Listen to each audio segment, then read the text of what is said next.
ជីវិតយុទ្ធជនការពីរដ្ឋាឃ្លាតឆ្ងាយគ្រួសារការពីទឹកដីបុព្វបុរសដាក់ទុនជីវិតស្រវាចំណេះដើម្បីមានតុងប្រទេសសងគុណដល់ដូនតាយើង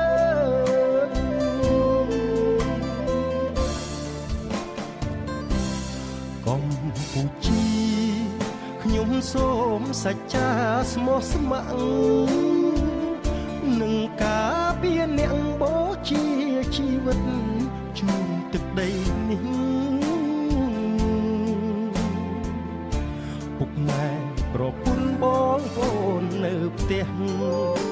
បន់ស្រន់បួងសួងសំពះឲ្យឈ្នះជនដែលឆ្លៀនពៀនកម្ពុជា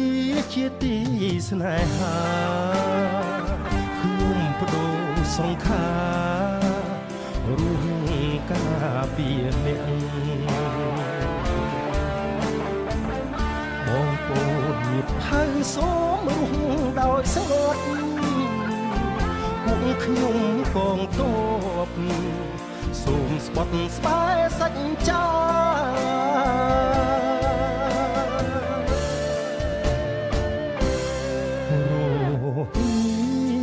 ខាងក្រៅ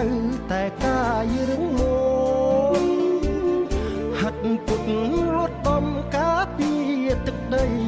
ដែនខណ្ឌសីមា